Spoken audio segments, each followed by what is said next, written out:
Hi friends, welcome back to my channel. ఈరోజు చెప్పబోయే business idea వచ్చేసి లెమన్ పౌడర్ గురించి పూర్తి డీటెయిల్స్గా చెప్తా చూడండి. ఇనిషియల్ ఇన్వెస్ట్మెంట్, దానికి కావాల్సిన రా మెటీరియల్స్, మెషినరీస్ గురించి ఈ వీడియోలో క్లియర్గా చెప్తా చూడండి. దానికి కావాల్సింది ఒక లెమన్ మనం పర్చేజ్ చేయాల్సింది వస్తుంది. ఆ లెమన్ వచ్చేసరికి పర్ కేజీ అనేది 60 రూపీస్ అనేది పడుతుంది మార్కెట్లో. అదే మనం ఫార్మసీ దగ్గర నుంచి తీసుకుంటే మనము 50 రూపీస్ మనము తీసుకోవచ్చు.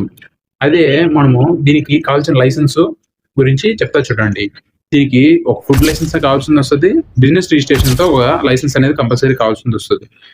మనము ఒక మిషనరీ అనేది పర్చేజ్ చేయాల్సింది వస్తుంది. ఆ మిషనరీ వచ్చేసి మనము ఆటోమేటిక్ డిహైడ్రేషన్ మిషన్ అనేది ఇండియన్ మార్ట్లో కొనుక్కోవచ్చు. అది వచ్చేసరికి 13,000 అనేది పడుతుంది. ఆ మిషనరీ పర్చేస్ చేసిన తర్వాత మనము లెమన్స్ అనేటి స్లైసెస్ గా కట్ చేసి మనము డిహైడ్రేషన్ చేస్తే పౌడర్ గా కన్వర్ట్ అవుతుంది.